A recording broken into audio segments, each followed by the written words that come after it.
C'est-à-dire que moi je considère que c'est super sain quand on commence à s'intéresser à la nutrition, de manger plus que des fruits pour faire un régime frugivore, de faire un jeûne, de faire une diète carnivore, etc. Mais je considère aussi qu'avec l'expérience, quand on commence vraiment à bien comprendre toutes ces notions, on perçoit qu'on n'est pas obligé d'aller vers des extrêmes pour arriver à un équilibre de santé et à quelque chose qui soit vraiment optimal pour le corps. Salut Julien, merci beaucoup d'être là avec nous. Première question, je vais y aller de but en blanc. Julien, est-ce que toi tu penses que nos ancêtres ont évolué en mangeant principalement des produits végétaux, principalement des produits animaux ou un mélange des deux? Je pense que la question est intéressante, mais que en fait elle est biaisée. Pourquoi? Ok. Parce que ça dépend beaucoup de à quels ancêtres on fait référence. De quelle région ou quelle époque? Les deux, exactement. Les deux. Quelle région et quelle époque? Ça a varié. Et donc, du coup, répondre à cette question comme ça de but en blanc, je pense que c'est un peu compliqué.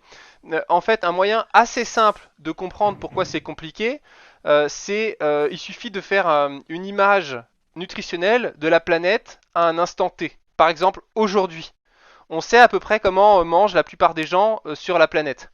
Et en réalité, si tu vas au Japon, si tu vas en France, si tu vas aux États-Unis, si tu vas au Guatemala ou si tu vas en Afrique, on est à la même époque, mais personne mange de la même façon. Et même si on fait des analyses poussées, on va se rendre compte, ah bah tiens, eux ils ont un régime alimentaire qui est plutôt très riche en végétaux. Et les autres là, ils ont un régime alimentaire qui est plutôt très riche en produits animaux. Et qu'est-ce qu'on constate? C'est que, a priori, ça les empêche pas de vivre au moins jusqu'à 70 ans. Par contre, effectivement, certains régimes alimentaires, prédispose un peu à certains types de maladies. Mais c'est pareil, tout ça c'est multifactoriel aussi, donc ça dépend. Les maladies, c'est pas que l'alimentation, c'est aussi ce qui va avec. L'exemple frappant plus simple pour comprendre ça, c'était, il y a eu le fameux documentaire, tu sais, Super Size Me, où le mec il mangeait que Oui. du McDo là pour pour montrer que c'était mal. Et après, il y a Mhm. des autres gars qui ont fait l'inverse et ils ont refait le Super Size Me, mais ils ont montré qu'ils avaient maigri en mangeant que du McDo parce qu'ils avaient un mode d'activité physique qui était intense et tout, et leur santé s'était améliorée en mangeant du McDo. Tu vois, comme quoi, c'est pas forcément deux choses qui sont impossibles. Simplement, ce qui est certain, Bien c'est que moi, sûr. si je leur avais fait un plan alimentaire plus sain, ils auraient probablement encore plus amélioré leur santé que s'ils avaient mangé McDo. Mais c'est important de comprendre que tout ça, c'est multifactoriel en fait. C'est la discussion que j'ai eue avec Wilfried Launay de Bimove. Je sais pas si tu le connais, qui est vraiment le site de référence un peu sur le paléo aussi. Et il expliquait effectivement donc les quatre piliers, donc alimentation, activité physique, sommeil et gestion du stress. Tu en vois d'autres? C'est déjà pas mal, hein? Tu parles des piliers de la vie ou des piliers de la santé On était plutôt sur les piliers de la santé, parce que si on était sur les piliers de la vie, moi j'ajouterais le contact avec la nature et les relations humaines. Ouais, parce que je pense que le stress, c'est important, la gestion du stress, mais en même temps, ça veut tout et rien dire. C'est-à-dire que tu peux avoir une mentalité de merde et faire de la méditation en pleine conscience. Et ok, t'es Je peut-être suis pas entièrement stressé. d'accord. Non, mais ouais, t'es peut-être pas stressé, mais Mais non, par mais je suis contre, d'accord. dans le quotidien, t'es un vrai con, quoi. Donc, Ouais, ouais, ouais. Oui, t'es et tu pas. finiras malheureux. Ouais, ouais. Non, mais voilà, c'est ça. Il y a un énorme, énorme, énorme courant pour le moment, je vais dire animal-based et ou carnivore. Le carnivore Euh, diète. ouais, le carnivore diet et aussi l'animal-based. Je sais pas si tu as suivi un peu. Donc l'idée, c'est là de manger donc une majorité de son apport énergétique via des produits animaux et de complémenter avec des fruits, du miel, qui seraient, d'accord, qui seraient, je mets bien en conditionnel, les choses que les humains cherchent le plus spontanément dans la nature versus les tubercules et les légumes qui seraient plus des aliments de repli, de je manque de nutrition et donc je me replie là-dessus. Mais si je trouve de la viande, je vais manger de la viande. Si je trouve du miel, je vais manger du miel, tu vois. Et là où ça m'interpelle énormément, c'est vraiment par rapport, je te le disais, à toutes ces maladies inflammatoires et particulièrement à celles de l'intestin, où il faut quand même le dire, les personnes qui ont testé ça autour de moi et sur moi-même, ça marche quand même assez bien. Maintenant, la question, ce sera la vision de long terme là-dessus. Est-ce que toi, tu as du recul sur tout ça? Un petit peu. Alors, moi, pour ceux qui me connaissent pas forcément, ou même pour ceux qui me connaissent et qui ont lu certains de mes ouvrages, euh, peut-être, toi, tu as lu Nutrition de la Force et tu as lu Paléonutrition, je crois. Ouais, Donc, ouais, plusieurs fois. Ouais. quelqu'un qui lirait le premier livre et qu'ensuite qui lirait le deuxième livre, il pourrait se dire, ah, je comprends pas. Pourquoi elle a d'un seul coup, il me dit le gluten c'est problématique alors que dans son premier bouquin il en parlait pas forcément. En fait, c'est que Nutrition de la force, c'est un livre sur l'alimentation de base du sportif, pour celui qui mange omnivore, etc.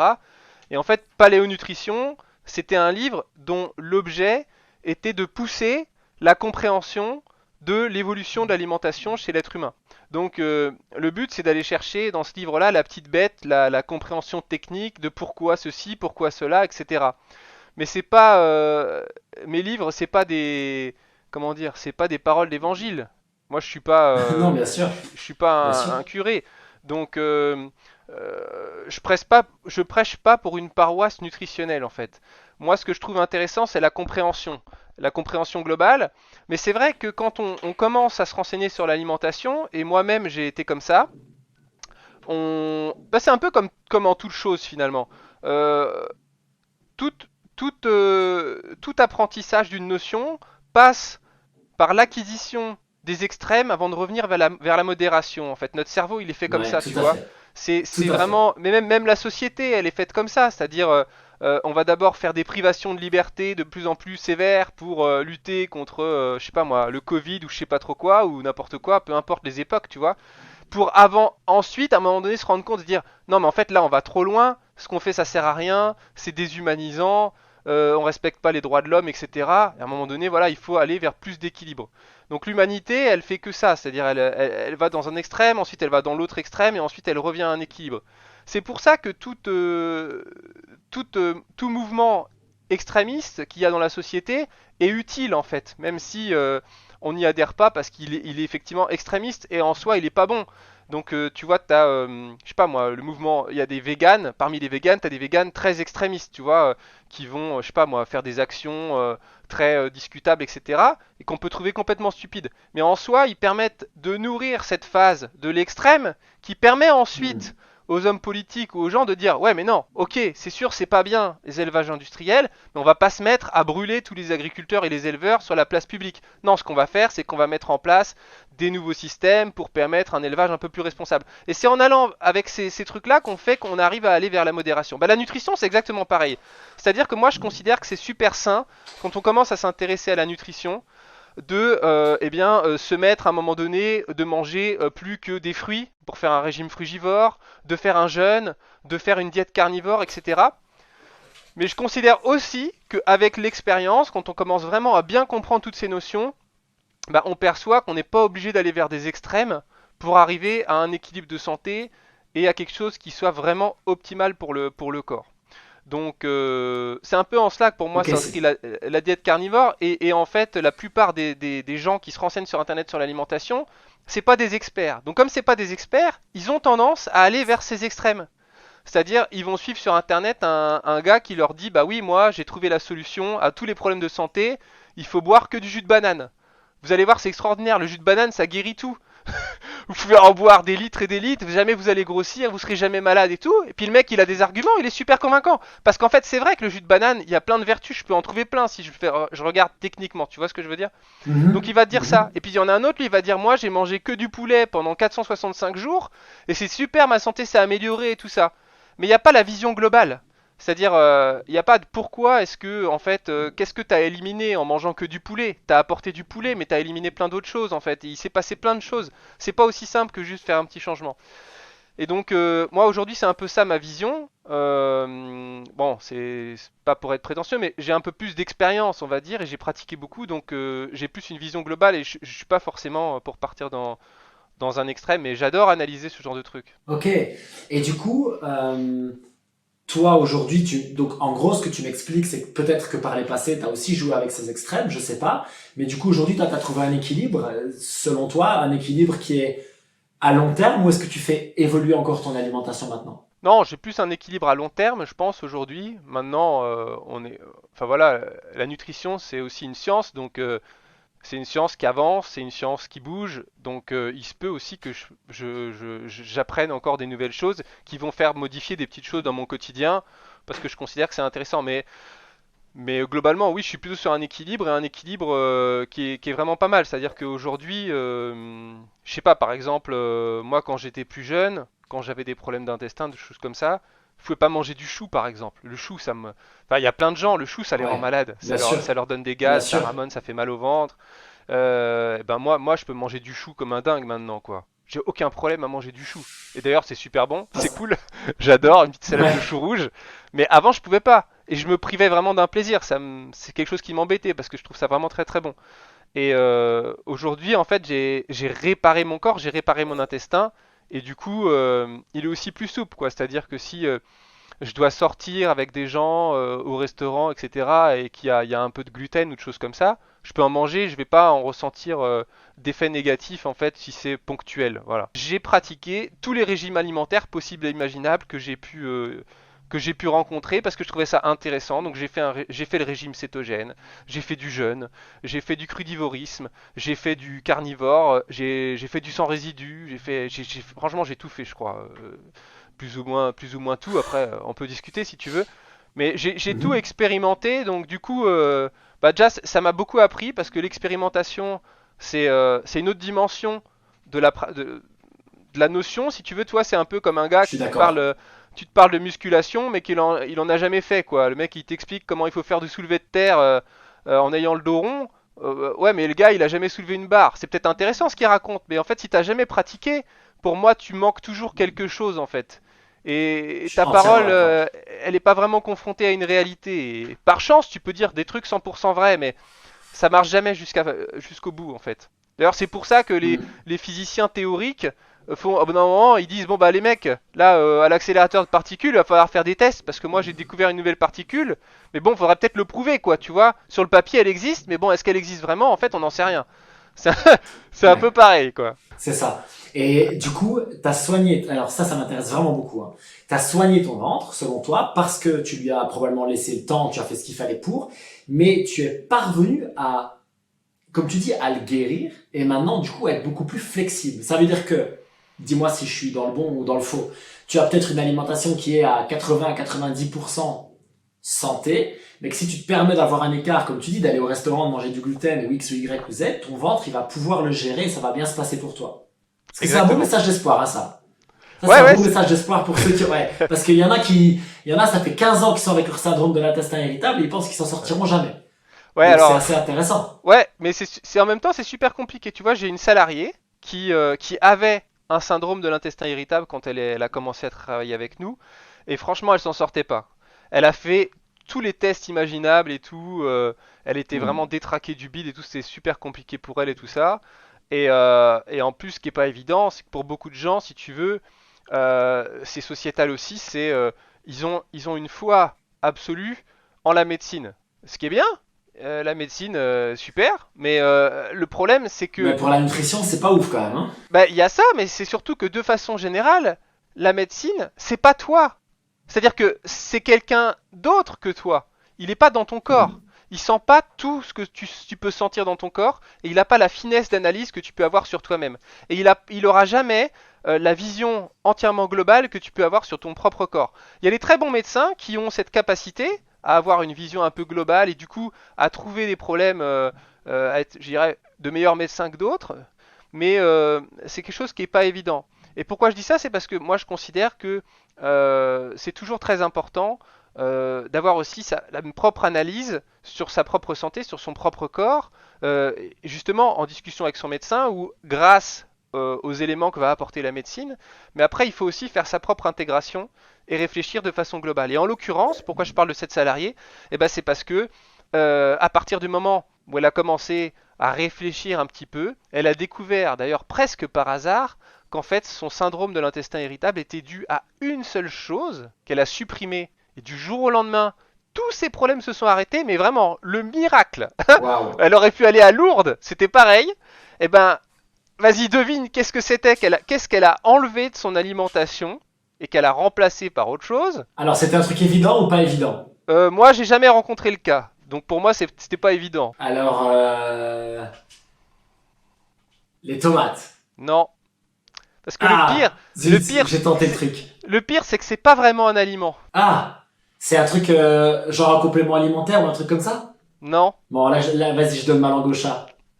Ah, le Coca Light ou un truc comme ça, ou le café. non, l'eau, Quoi, l'eau? l'eau, l'eau, Quoi? l'eau. Elle a Faut que tu arrêté. m'expliques. Non, elle s'est rendue compte qu'en fait, l'eau du robinet qui sortait chez elle et qu'elle buvait, et qu'elle utilisait pour cuire et cuisiner, etc., et ben c'était ça qui lui provoquait le côlon irritable. Donc là aujourd'hui, elle est en train de faire God. des analyses sur l'eau parce que à la mairie, les analyses, bon, elles montrent rien d'extraordinaire, tu vois, de fou. Ok. Mais c'est absolument, je veux dire, elle a fait le test plusieurs fois et tout ça. Donc maintenant, là actuellement, elle tourne à la bouteille d'eau en plastique, malheureusement, parce qu'elle, c'est tout récent, donc le temps de mettre en place des solutions un peu plus écolo et tout. Mais Bien sûr. elle s'est débarrassée de ses problèmes, comme ça, tu vois. Juste, tu Donc, te rends compte que là, tu vas créer une psychose chez mes auditeurs de ouf. mais non, c'est pas une psychose. C'est c'est connu. C'est connu de tout le monde, de l'ARS, de tout le Oui, monde, oui, non, tout à officiellement, fait, que tout à dans fait. l'eau du robinet, selon les endroits, il y a plus ou moins de polluants. En l'occurrence, nous, notre société, on est à la campagne.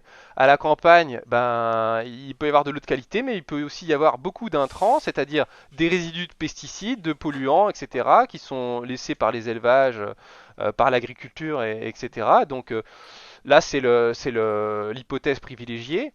Il faut savoir en plus qu'il existe des choses qui sont assez peu documentées, mais c'est les effets cocktails des pesticides, c'est-à-dire que il y a quelques études qui montrent Oui, que les mélanges de pesticides, même à dose qui sont censés être non toxiques, bah, peuvent déclencher des problématiques. Notamment, il y a des études qui suggèrent peut-être plus de risques de cancer, de choses comme ça.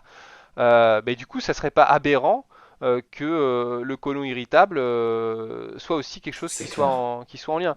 Moi, j'ai un autre exemple intéressant, par exemple, c'est celui de ma maman. Ma maman, dont je parlais dans mon livre sur le gluten, il y avait un côlon irritable Oui, aussi dont elle n'arrivait pas forcément à se défaire. Donc elle a fait d'abord le régime signalé, donc elle avait supprimé produits laitiers et gluten de son alimentation. Donc ça allait beaucoup beaucoup mieux, mais elle avait quand même encore des petits désagréments, tu vois. Et ben, ce qui a mhm. achevé de faire disparaître les désagréments, c'est quand elle est passée au 100% bio pour ses aliments. Ok. Ok. Donc ça, c'est bon bah voilà, on observe, tu vois. Tout en conservant le sans gluten et le sans produit laitier, par Tout, contre. exactement, tout en conservant le C'est sans ça, ok. gluten et le sans produit laitier. Mais c'était pas suffisant. Par contre, quand elle est passée sur du 100% bio, ça allait mieux. Donc, l'hypothèse plausible, bon, on n'a pas fait une étude sur 200 personnes, mais l'hypothèse la plus plausible, c'est que les résidus de pesticides qui étaient présents dans les aliments, soit en s'ajoutant, soit en quantité totale, soit en synergie ou j'en sais rien, en tout cas, ça lui posait problème au niveau des intestins. Et Je vais aller dans ton voilà. sens. J'ai eu un exemple. Enfin, moi, j'avais jamais rencontré ça non plus. Donc, écoute bien, parce qu'en plus l'anecdote est assez amusante. Je vais chez un gars je vais chez une dame qui est crossfiteuse qui m'invite pendant 3 jours pour aller la coacher. Et je rencontre son mari. Et son mari, il est propriétaire de plusieurs magasins La Vie Claire, donc Ok. magasins bio. Et il me dit, du coup, bah, on a tout bio à la maison. Et il me dit, tu sais pas quoi, moi j'ai eu des problèmes de santé pendant des années, des années, des années. Et en fait, à un moment donné, je suis passé au 100% bio, sans changer ce que je mangeais. Et tous mes problèmes de santé ont disparu. Et quand je dis sans changer, c'est-à-dire que le mec mangeait céréales, produits laitiers, il buvait du vin le week-end, tout le truc, mais 100% Tout bio. le truc. Non, mais tu vois, je veux dire, pour quelqu'un qui avait des problèmes de santé, il faisait pas d'effort, entre guillemets. Tu vois, il mangeait du Ouais, sucre, enfin voilà, il se tracassait pas. ouais. Mais 100% bio, et alors, il était pas au top, mais il avait guéri de ça aussi. Et je trouvais ça vraiment intéressant. Du coup, selon toi, l'idée, parce que, en fait, je pense qu'on se rejoint sur un truc. C'est avant tout d'être à l'écoute de soi-même, en fait. C'est surtout d'observer comment notre corps réagit avant de suivre, ou peut-être de suivre justement certaines diètes différentes pour pouvoir observer, bah tiens, quand je mange plus de viande, ceci, quand je mange plus de légumes, cela, quand je mange plus de céréales, moins de céréales. Parce que finalement, ça reste ça la clé. Il y a quelqu'un qui, tu vois, j'ai fait une vidéo récemment où je parle du fait que dans certains cas, ça peut valoir la peine de diminuer, voire de supprimer les fibres. Il y a une étude super intéressante par rapport à la constipation, tu vois. Ils ont fait une diète pauvre en fibres, une diète riche en fibres et une diète sans fibres. Et en fait, la diète sans fibres, ils ont vu 100% de symptômes disparaître chez 100% des patients. Donc c'était vraiment très intéressant. C'est déjà plutôt un bon résultat. Et après, c'était sur 6 mois, est-ce qu'à long terme, bon bref. Et donc je parle de ça, etc. Et quelqu'un me dit, mais oui, mais ta vérité n'est pas celle d'un autre. Et je suis absolument d'accord. D'où la difficulté, et tu dois peut-être avoir la même chose, je trouve, de parler de nutrition et d'essayer d'inspirer les gens à s'instruire sur la nutrition, qui est que il y a potentiellement autant de nutrition intéressante qu'il y a de personnes, en fait. Ouais, Mais je pense que c'est sûr. c'est en s'éduquant et en pratiquant qu'on va pouvoir trouver ce qui est bon pour soi. Ouais, tout à fait. Et ça va dans le sens aussi du fait que il n'y a pas de, y a pas de vérité absolue. Et donc, Hmm. quand vous commencez à vous intéresser à la nutrition, attention au syndrome du gourou. C'est-à-dire que si Tout on à vous fait. présente un régime alimentaire miracle, il faut faire attention de savoir. Enfin voilà, il faut déjà avoir conscience que ça a des limites et que plus que le régime en lui-même, c'est intéressant de comprendre comment est-ce que ce régime-là peut agir. Parce que dans un premier temps, vous allez peut-être le faire et vous allez trouver que vous allez mieux, mais après, la seconde étape, c'est qu'il faut essayer de comprendre pourquoi est-ce que ce truc-là vous fait du bien en fait. Et c'est ça qui vous permettra d'atteindre un stade plus équilibré plus intéressant. C'est que tu prennes les deux extrêmes à ce niveau-là. Tu prends le véganisme ou tu prends le carnivore. Mais tu prends quelqu'un qui à la base mange ce qu'on appelle Standard American Diet, quoi. Vraiment la nutrition américaine catastrophique. Qu'il aille à droite ou qu'il aille à gauche, il va aller mieux. Clairement, C'est une certitude, en fait. Il clairement. n'y a même pas besoin de... Et il dira, le carnivore a sauvé ma vie, le vegan a sauvé ma vie. Non, en fait, ce qu'il y a, c'est que tu as changé ton alimentation et tu as surtout viré plein de crasses qui te faisaient beaucoup de mal. Après, je trouve que ce qui est vraiment intéressant, c'est d'arriver à ce que toi, tu es parvenu à faire maintenant, à savoir trouver ce que tu estimes être ton équilibre à long terme. Et je pense Bah, que ça peut prendre plusieurs années, voire plusieurs décennies pour certaines personnes. Mais je serais curieux de savoir maintenant, du coup, ce que tu fais, si tu es d'accord d'en parler. oui, alors il y a deux choses que j'aimerais dire d'abord, c'est que Bien sûr. moi, de mon expérience, ma petite expérience, à peu près 20 ans, je constate que les gens, comme tu dis, qui vont par exemple passer d'une certaine alimentation à une alimentation 100% végane ou alors alimentation 100% carnivore, enfin peu importe, hein, quelque chose d'un petit peu exagéré entre guillemets, en tout cas dans une certaine mesure d'exagération. Euh, il y a toujours, comme tu dis, une grosse amélioration, mais moi je constate que sur le long terme, ces gens-là, euh, ils se rendent compte en général que ça ne satisfait pas leur plein potentiel. C'est-à-dire que pour moi, ces méthodes alimentaires-là, Exact. elles ne permettent pas d'atteindre la véritable santé optimale qui s'accompagne pas uniquement de l'absence de problèmes de santé, mais aussi d'une pleine énergie, d'un excellent sommeil, etc. Parce que les deux choses ne sont pas toujours compatibles. C'est-à-dire que, je vais prendre un exemple très simple, par exemple le jeûne. Quand vous mangez pas, il y a plein de maladies que vous pouvez mettre en sommeil. Par exemple, je sais pas moi, bah, la rectocolite hémorragique, ou alors, enfin voilà, des maladies qui touchent l'intestin, la maladie cœliaque, ou j'en sais rien, peu importe, ou des maladies, certaines maladies auto-immunes aussi, la spondylarthrite par exemple. Vous arrêtez de manger, Oui. au bout d'une semaine ou deux, vous avez plus aucun symptôme, quoi. Donc vous êtes plus, entre guillemets, vous avez l'impression que vous êtes plus malade. Ok, mais par contre, vous êtes en train de faire un jeûne. Donc vous n'êtes pas en capacité, si vous avez envie, d'aller courir 10 km ou de faire de la muscu Mhm. à fond les ballons. C'est pas possible. Donc, vous Mhm. êtes à la moitié du chemin. Vous avez compris quelque chose qui vous fait du bien, mais vous n'êtes pas encore au stade où vous allez avoir la plénitude en fait. Tu vois le truc? C'est-à-dire un peu le beurre et Alors, l'argent du je te beurre en rejoins à fait. 100%. Moi, je suis sur ce chemin-là. C'est-à-dire que j'ai bien conscience que maintenant, j'ai trouvé ce qui fonctionnait pour moi pour ne plus avoir mal. Mais je suis encore en recherche de mon plein potentiel. J'y suis presque, selon moi. Mais je crois que je peux encore aller chercher des trucs, tu vois. Et ça c'est passionnant par contre, parce que c'est plus seulement, ouais, j'ai plus la diarrhée, j'ai plus mal au ventre. Non, non, non. C'est comment est-ce que j'optimise ma récupération, mon sommeil, mon énergie, le fait d'être de bonne humeur, parce que moi j'avais des gros problèmes d'humeur avant, tu vois. Ah ouais, putain. Et ça va beaucoup mieux. Oh, t'étais T'avais ça lourd, hein. aussi? Oh là là là Ouais. là. Merci Julien, merci Julien, merci beaucoup. Ça, je sais. Et c'est ça le truc, c'est vraiment de pouvoir j'ai vraiment noté atteindre son plein potentiel. Je trouve ça passionnant. Je te laisse continuer, mais je voulais aller dans ton sens. Ouais, alors juste avant d'avancer un peu sur ce sujet, il y a une Mhm, sorte de question ouverte que j'aimerais te poser, tu vois. Parce que tu as mhm, commencé ce podcast en disant du coup que tu t'intéressais beaucoup à l'histoire de l'alimentation, l'évolution de l'être humain, etc. en rapport avec l'alimentation. On est OK? ouais.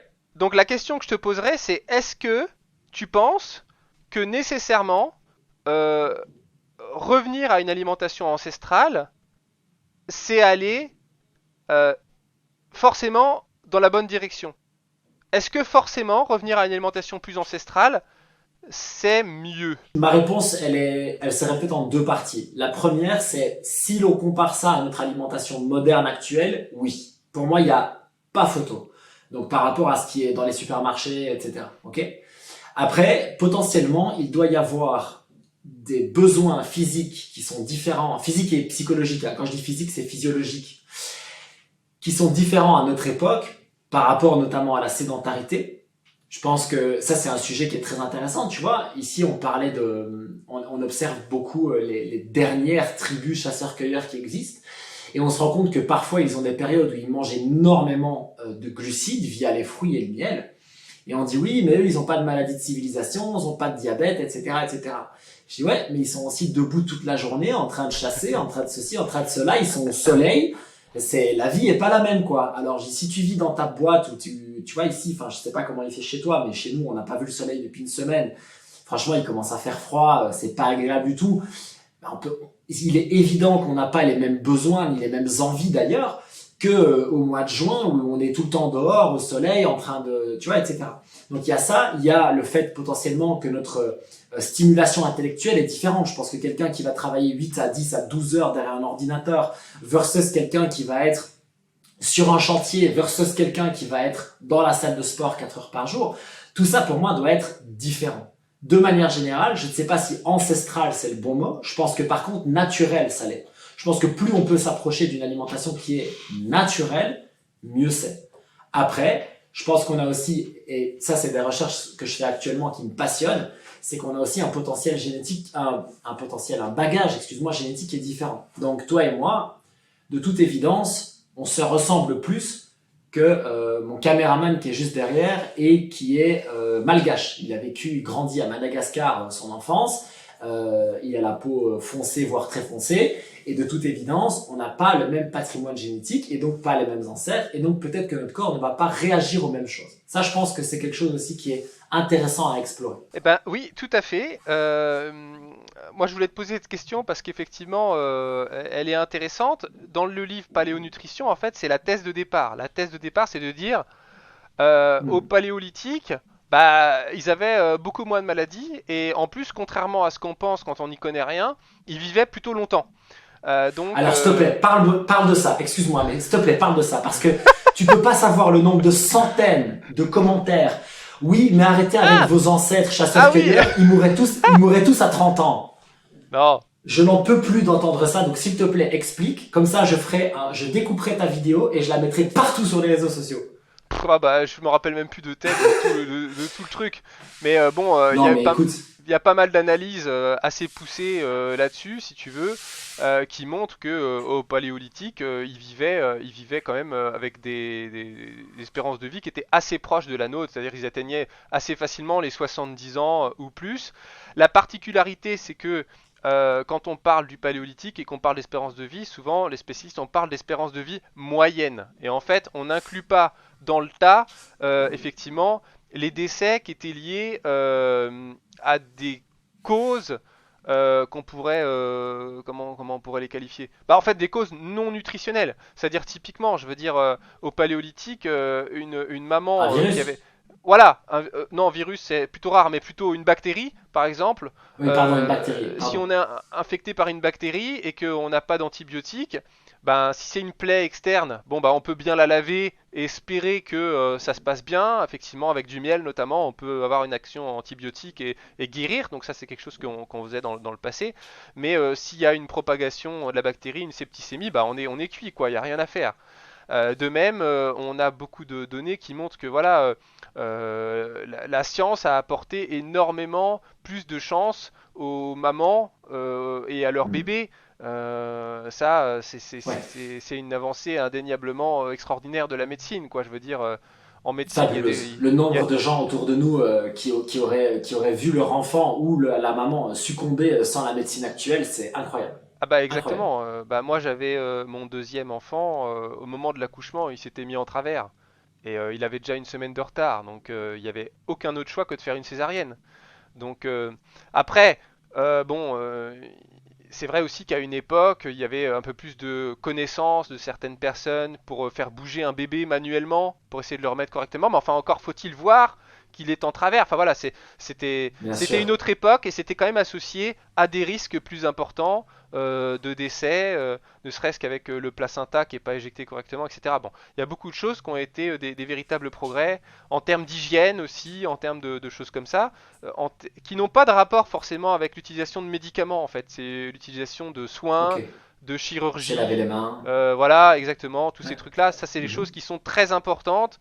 Et si on regarde la mortalité au Moyen Âge, enfin, c'était absolument catastrophique, hein. Ils avaient des mortalités plus élevées et des espérances de vie plus faibles qu'au Paléolithique, hein. Parce qu'en fait, Ouais. quand on a commencé à être dans les débuts de l'agriculture avec la sédentarité, mais qu'on n'avait pas encore les moyens modernes qui nous permettaient de vivre la sédentarité correctement, bah, en fait c'était la catastrophe, quoi. Donc bref, tout ça pour dire que oui, effectivement, c'est un mythe, cette histoire que les hommes du Paléolithique mouraient très jeunes. On a pas mal d'analyses là-dessus, enfin les chercheurs ont pas mal d'analyses là-dessus, sur les ossements, sur tout un tas de trucs, pour se rendre compte que voilà. Ouais.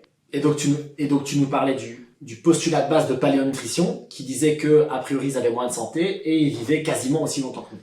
Oui, et puis en plus, si tu veux, une des bases de réflexion de cette recherche de l'alimentation ancestrale, c'est qu'il existe encore, bah là peut-être quasiment plus, mais bon, encore sur ces 50 dernières années, il existe encore plusieurs peuples autochtones sur Terre qui vivaient loin de la civilisation, pour lesquels les chercheurs sont allés les voir, ont fait des analyses de santé, etc. Et ils ont vu des états de santé qui étaient excellents, des espérances de vie qui étaient assez proches de l'homme moderne, qui flirte avec les 80 ans en Papouasie-Nouvelle-Guinée par exemple, avec surtout une absence totale de diabète, très peu de maladies cardiovasculaires, de maladies auto-immunes, etc. Donc c'est aussi C'est dingue. basé, même si on parle de paléolithique, c'est aussi basé sur des données modernes. C'est pas uniquement de la spéculation sur des cadavres et des bouts de bois en fait. Non, c'est quand même beaucoup plus scientifique par rapport à ça. Et donc c'est ce qui permet de réfléchir sur tout ça. Et puis en plus, si on a un peu de connaissances en nutrition et qu'on regarde quelles sont les causes physiologiques des maladies comme le diabète, comme les problèmes cardiovasculaires, etc., bah, on se rend compte que c'est quand même des maladies qui sont en rapport avec le mode de vie, c'est-à-dire l'alimentation, l'activité physique, c'est vraiment les deux trucs principaux, et l'exposition C'est aux clair. polluants, comme le tabagisme. Donc faut pas être un génie pour dire, bah oui, probablement que si on mangeait mieux et qu'on faisait plus de sport et qu'on fumait pas, on serait en meilleure santé. Ouais, ok mec. Retour au début du podcast. Ouais, voilà, retour au début du podcast. Le paléolithique, c'est ça, en fait. C'est revenir à du bon sens aussi. Et c'est pas uniquement de vendre des bouquins ou des programmes pour dire il faut manger comme nos Bien sûr. ancêtres, deux bouts de feuilles et puis vous verrez, vous serez plus malade. Non, rien à voir. Après, il y en a qui effectivement surfent un peu là-dessus, mais c'est pas Bien sûr. vraiment la logique de la chose. Comment est-ce que tu vis ça au quotidien, toi, du coup tu peux nous expliquer un exemple d'alimentation de Julien Vénesson en 2022 je sais que tu trouves la question bizarre, Julien, mais en fait, tu Non? dis que tu as trouvé ton équilibre alimentaire par rapport à ton intestin, et du coup, je veux savoir où t'en es parce que, je le redis, ça peut être un vrai message d'espoir pour beaucoup de gens, je pense. Je pense que peut-être que tu te rends pas compte de la portée du truc. Ouais, alors, faut savoir quand même que c'est un cheminement aussi qui est assez long. C'est-à-dire qu'à partir du moment où on a compris comment aller mieux, l'intestin en l'occurrence, c'est un organe qui met très longtemps à se réparer. Non pas Mm. sur le plan mécanique, c'est-à-dire les entérocytes, le mucus et les villosités intestinales, donc c'est tout ce qui constitue physiquement la barrière intestinale, ça se répare en quelques mois, ou on va dire peut-être un an, ça peut se réparer avec la bonne méthode assez facilement. La particularité de l'intestin, c'est que c'est un des organes du corps qui est le plus innervé, donc est très sensible aux stimulus externes, et notamment il est très sensible au stress par exemple, et il est très sensible aussi à l'alimentation. Donc en fait quand on a eu l'intestin qui a été détraqué, pour le rééduquer à reprendre les bonnes habitudes, ça peut être très long, surtout si on a été malade pendant longtemps. Hein, typiquement, quand on a eu un côlon irritable, on a eu des troubles du transit assez importants. Le transit était déréglé. On allait aux toilettes, je sais pas moi, 3-4 fois dans la journée, un peu à n'importe quand. Et en fait, l'intestin, il est contrôlé par le système nerveux autonome. C'est-à-dire que, sans qu'on s'en rende compte, il prend ces mauvaises habitudes comme un pli qu'il faut défaire. Et défaire ce pli, ça prend très longtemps, en l'occurrence plusieurs années en vérité. Et donc, même encore aujourd'hui, je dirais que moi, ça continue en fait de s'arranger si tu veux. Tu vois ce que je veux dire? C'est un truc presque d'une vie en fait. Et c'est assez Je suis intéressant quand d'accord, on, je le vis comme ça aussi, ouais. ouais, c'est assez intéressant quand on regarde les enfants, les jeunes enfants, comme toi, tu es papa également. Euh, Enfin, la plupart du temps, hein, les jeunes enfants, quand ils sont petits, 3 ans ou quoi, ils ont un transit de folie, quoi. Ça, C'est clair. c'est incroyable. Parce qu'ils sont pas, leur intestin, il n'a pas été détraqué par quoi que ce soit, si on les a bien nourris, on va dire. Et ils sont plutôt bien réglés, ils font des selles qui sont belles. Enfin voilà, ils n'ont pas trop de troubles par rapport à ça. Après, il y a des troubles qui sont liés à la croissance, le tube digestif, il change de longueur assez vite et tout. Ça peut provoquer des ralentissements de transit et tout ça. Mais malgré tout, ils connaissent pas tous ces désagréments qu'ils vont connaître plus tard quand ils seront grands. Et Je suis entièrement d'accord. Ils ont quel âge tes enfants? alors, Théandre, il a 4 ans et Léonard, il a 1 an et demi. Ouais, donc avec le À mien qui l'heure a où- 3 ans et demi, on est un peu dans les mêmes phases quand même de la paternité par rapport à tout ça. Et moi, je suis comme toi, je suis fasciné par les compétences des enfants, que ce soit en termes de mouvement, etc., ou en termes de... Tu sais, un truc, par exemple, je trouve que les enfants, ils écoutent beaucoup mieux leur goût et leurs sensations alimentaires que les adultes. En tout cas, chez Tai, c'est très impressionnant. S'il a plus faim, il a plus faim, quoi. Il s'arrête, tranquille. Alors, S'il reste dans son ça, assiette, il s'arrête, tranquille. Tu vois? ça, mon cher Jack, je me permets de te signaler que c'est aussi grâce à toi et à ta femme, parce que ça veut dire que vous le laissez Qu'on le laisse écouter faire. son corps, voilà. Et ça, c'est super important. Effectivement, c'est important d'apprendre à nos enfants à ne pas gâcher la nourriture. C'est-à-dire Oui. que quand ils se servent, il faut leur dire, bah attention, faut pas te servir trop parce que sinon tu vas pas tout manger et ça va être du gâchis. Mais par contre, si c'est trop servi, bah il faut surtout pas leur dire force-toi à manger parce qu'il faut pas qu'il en reste en fait.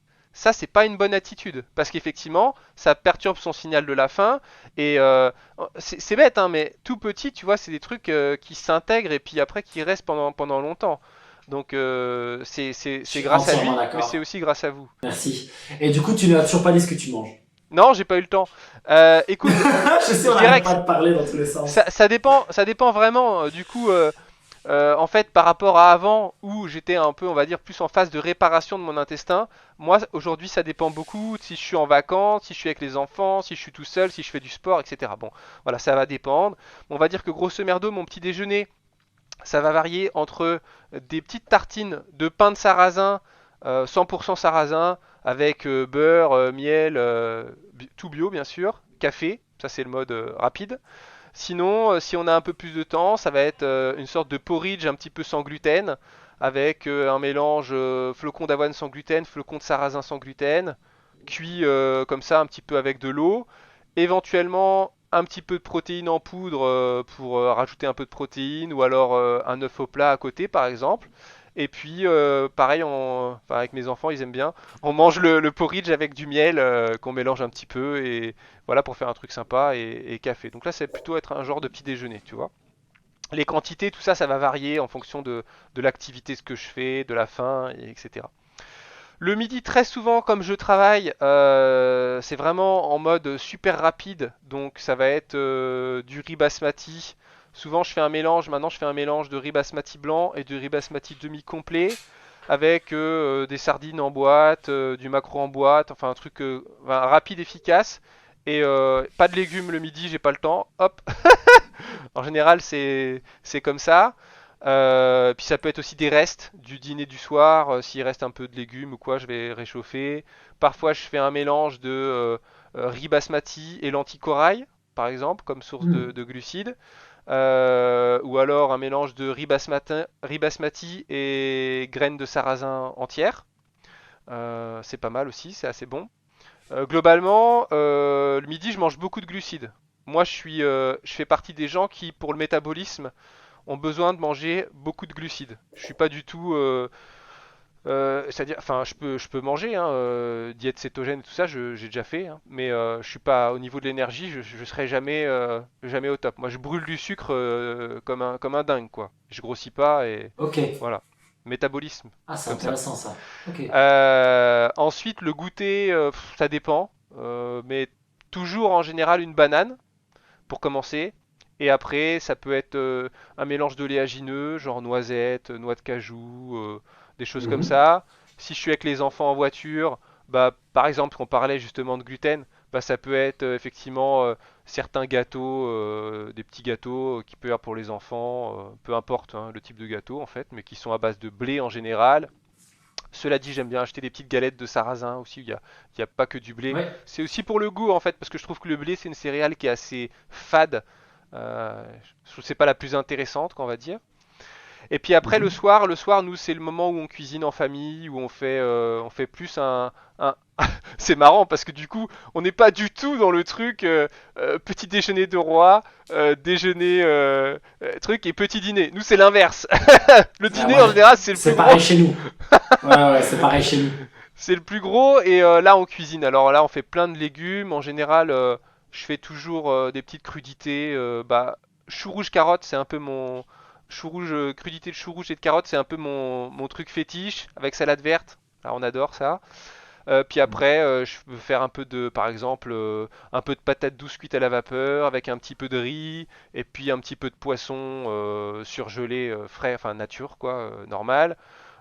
Beaucoup d'œufs au plat le soir. Ça doit bien être, je sais pas, sur 7 jours, 3 à 4 jours par semaine où on mange des œufs au plat le Ok. soir. Mhm. Enfin voilà, ce genre de truc. On mange en dessert, on prend assez souvent un yaourt nature, 100% nature. Ok. Ce genre de Vache, truc. brebis ou peu importe. Peu importe. Plutôt vache, mais ça peut Ok. m'arriver que ce soit autre chose. C'est plus par habitude qu'autre chose en fait. Du coup, j'ai quand même envie de te poser la question parce que je suis pas trop au fait de ce que vous faites là-dedans.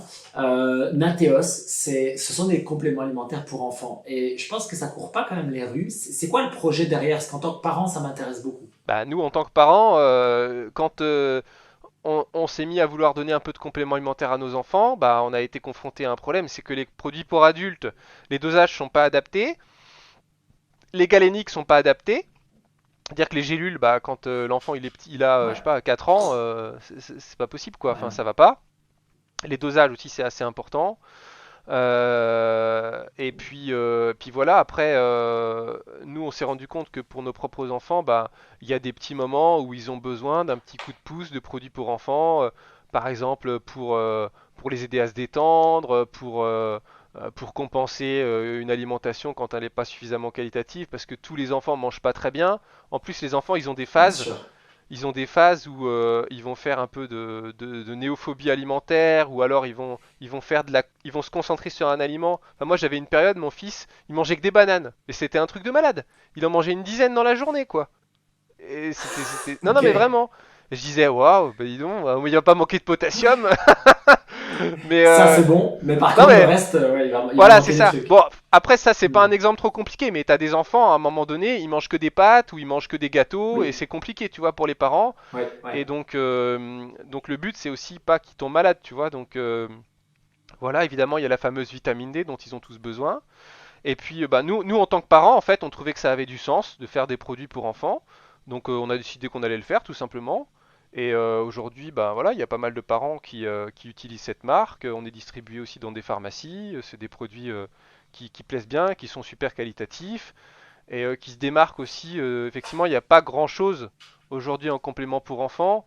Le peu que j'ai vu qu'il y avait, c'était des ingrédients que je considère, moi, de mauvaise qualité, des végétaux qui sont issus de l'agriculture conventionnelle, donc ça veut dire avec plus de résidus de pesticides que des végétaux bio, beaucoup de sucre pour que ça soit bon pour les enfants. Donc Hmm. voilà, donc nous c'est un peu différent, c'est-à-dire que les produits sont, il y a un petit côté sucré, mais en même temps c'est des produits naturels. Je sais pas si t'en as goûté, t'en as testé ou pas encore? J'ai pas encore goûté. Non, Pas non, encore non, non. goûté. Mais je serais curieux de le faire, ouais. Eh ben, tu verras que on reste dans le naturel, quoi, en fait. C'est pas des produits, il n'y a pas d'arôme, il n'y a pas de trucs comme ça.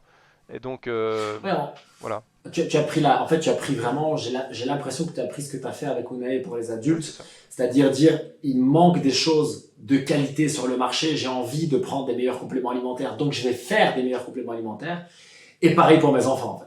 C'est un peu C'est la même exactement, démarche. c'est exactement ça, tout simplement. Pas plus compliqué que ça. nous on fait pas les choses, on fait les choses qu'on fait avec ma femme, c'est parce que pour nous elles ont du sens, tout simplement. Et Hmm. bah il se trouve qu'on n'est pas les. En général, bah voilà, il y a d'autres gens que nous qui recherchent la même chose que nous, donc voilà, c'est tout. Hein. C'est C'est pas clair, compliqué. Hein. c'est sûr. Bah, à commencer par moi. Est-ce que tu as, ça fait partie de la démarche d'aller vivre à la campagne, etc. Je pense que c'est tout ce truc-là aussi, Hmm. comme tu dis, faire ce qui est bon pour vous. Faut que je te pose une question qui est pas sexy sur le papier, mais je suis très curieux d'avoir ton point de vue à toi. Dans mon milieu à moi, dans ma perception du monde de l'alimentation anti-inflammatoire francophone, tu fais partie vraiment des gens appréciés, reconnus, qui ont vraiment une démarche. Voilà, Paléonutrition par exemple, ça a été vraiment un socle de l'alimentation anti-inflammatoire francophone. Tu parles avec des gens, voilà, qui bossent dans le milieu, qui font des vidéos, qui font peu importe. Ils citent très souvent ça comme référence. Et donc, moi, j'avais pas ce prisme que d'autres peuvent avoir, et je ne sais pas pourquoi. Et j'ai envie de savoir ton avis à toi. Pourquoi est-ce qu'il y a ce clivage autour de Julia Vénesson? Pourquoi est-ce qu'il y a des gens qui sont si contents? Moi, je suis ravi de t'avoir dans mon podcast, tu vois. Je suis hyper content. Et pourquoi est-ce qu'il y a des gens avec qui ça n'a pas l'air de fonctionner? Bah, À ton genre avis, qui? c'est quoi le... Alors, j'ai pas de nom à te donner. Je sais juste qu'il y a des articles sur Internet, des gens, voilà, qui s'en prennent à toi Ah, sur Internet. Enfin, tu vois, il y a ah, tout un truc quand même. Il y a quand même toute une communauté. Alors, soit ah. c'est une personne qui a réussi à faire un truc, soit il y a une communauté de gens qui apprécient pas ce que tu fais. Et ça Ah. m'intéresse vraiment de comprendre parce que moi, de mon point de vue, ça existait pas en fait. Ouais, bah écoute, là tu touches du doigt à un truc important, parce que en fait, en vérité, enfin, moi j'ai pas d'ennemis. Enfin, il y a peut-être des gens qui m'aiment pas parce qu'ils aiment pas les blonds ou les rouges, j'en sais rien. Mais moi, Ouais. j'ai pas d'ennemis à part, enfin, j'allais dire à part, c'est pas vrai, mais il y a des gens avec qui je me suis froissé. Malheureusement, ce cher Rudy Koya, je suis un peu triste de la façon dont les choses ont tourné. Mais enfin, c'est un truc perso en fait hein, entre lui et moi. Oui, c'est Mais ça. Ça vous sinon, regarde, ouais. Hmm. voilà, ça nous regarde. Mais sinon, non, j'ai jamais eu de problème particulier avec quiconque parce que moi, je suis pas un justicier d'internet. Je suis pas là pour dire aux gens si c'est des cons ou si c'est pas des cons. En fait, je m'en fous. Ils font ce qu'ils veulent d'ailleurs. Ça m'intéresse pas. Euh, moi, ce qui m'intéresse, c'est d'échanger sur des trucs intéressants et tout ça. Le reste, ça m'est égal. Par contre, non, ce qui est vrai, c'est que il y a sur Internet certains articles critiques à mon sujet, des choses comme ça. Alors en fait, euh, pour ne rien vous cacher, moi-même, quand j'ai découvert certains de ces trucs-là, de ces publications qui peuvent être à droite à gauche, j'ai été un peu surpris et étonné. Et bon, bah, je me suis dit, bon, bah, le mec, bah, il m'aime pas, quoi. Hein. Voilà, il est un peu rageux et il aime pas Julien Venesson et tout ça. Le problème étant que ce que j'ai découvert, c'est que beaucoup de ces articles sont écrits de façon anonyme et certains sont plus que l'expression d'un désaccord.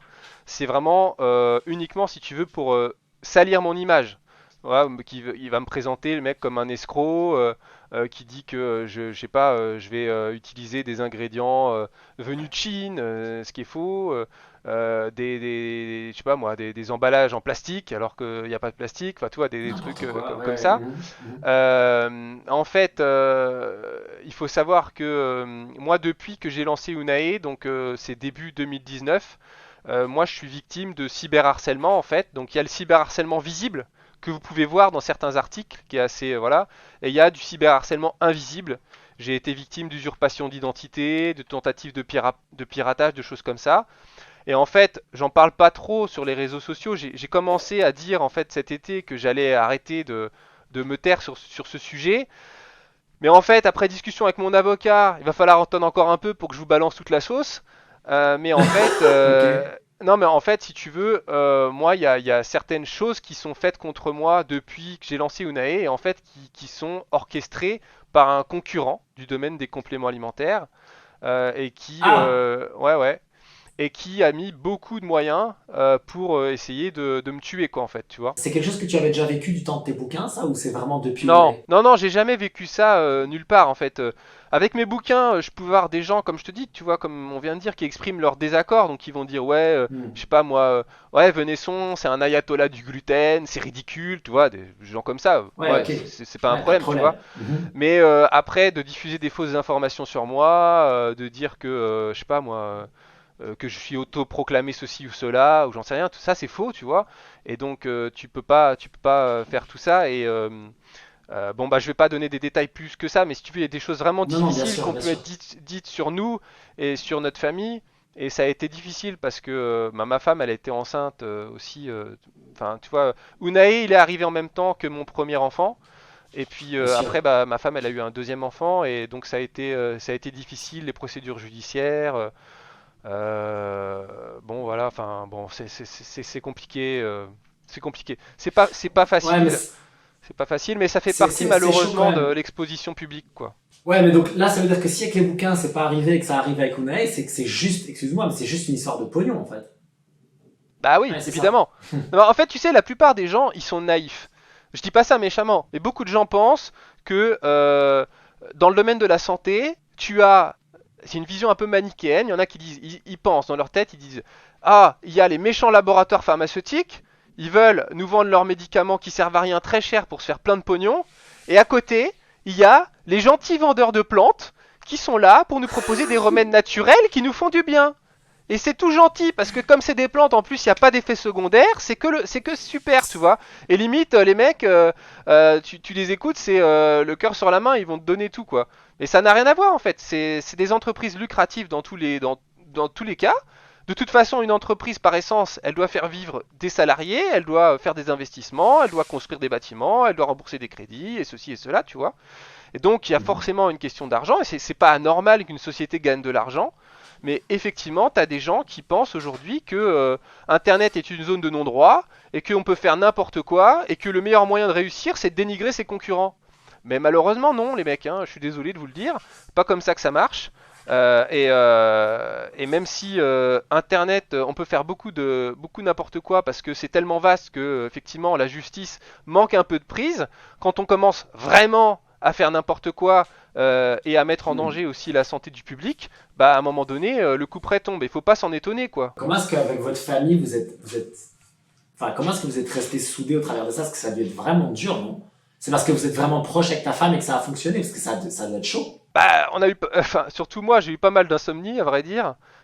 Surtout Ouais. pendant la période où on savait pas d'où venaient les attaques, en fait, si tu veux. C'était assez compliqué parce que t'as l'impression que qu'on t'en veut, que des gens t'en veulent, mais sans comprendre pourquoi, si tu veux. Donc ça, c'était assez difficile.